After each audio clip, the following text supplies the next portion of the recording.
Chapter 4. Kosai groaned as his arm and chest trembled from the pain. Cold sweat covered his body. "The pain is good for you. It'll make you stronger," his father said from the corner of the room. "I didn't know you were here, Captain," Kosai said through gritted teeth.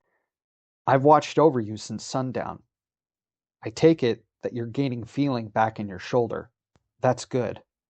I told the nurses to hold off on applying any pain blockers. Do you know why?" "No, sir," Kosai said. "I don't want you to push yourself. The doctors worry that you may never gain full mobility in that arm." The captain stood and lit a glass lantern with a sulfur match. The golden light filled the room. Blood soaked through the bandages on Kosai's shoulder and oozed onto his skin. "I don't understand why I'm strapped to this table. That's the worst part of it." As Kosai spoke, the captain opened a cabinet and pulled out a new bandage, wrap, and a bottle filled with brown liquid. He gently undid the leather bindings around Kosai's chest. "It's to keep you still so you don't hurt yourself. You have a strong spirit, but you should be grateful you aren't dead. You're fragile right now. A simple fall could push your recovery back weeks, if not months." The captain started to remove the bandages. Kosai cringed, swore under his breath, and clenched his jaw as the gauze and wrappings rubbed against his open flesh. "The wounds look a lot better than they did the other day." "Still feels fresh," Kosai said as the captain applied the new bandage. He cringed and moaned again as the sting of the brown liquid shot into his shoulder. The burning sensation sent tingling pricks down his arm, causing him to flex. The captain finished the dressing and secured the strap that went over his son's chest to the table. "I visited with the doctors today," the captain said. "The medicine has helped slow the infection, but it'll still take more time to heal. Had you been another day out, you would have died." Kosai winced and groaned as another wave of hot, searing pain grew in his shoulder. The captain reached into the cabinet and took out a cloth. He tore it in half, rolled up one part, and held it up to Kosai's lips. "Bite," he said. Kosai bit down on the fabric and clenched until the pain passed. The captain took the cloth and laid it on the counter.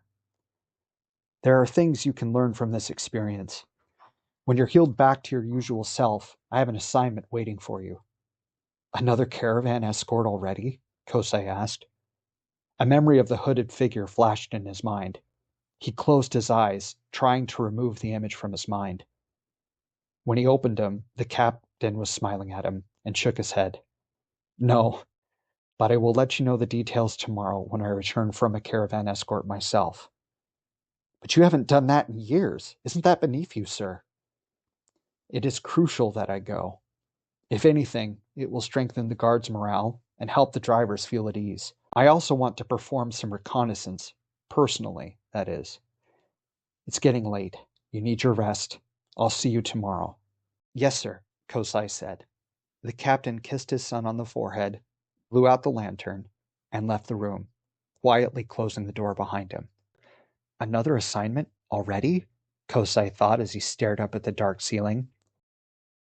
He reflected on the times he had gone on patrol throughout the city with other members of the guard. His shoulder twinged in pain, reminding him of a few other assignments he had when a group of lindworms strayed too close to the city walls. And what can I learn from this?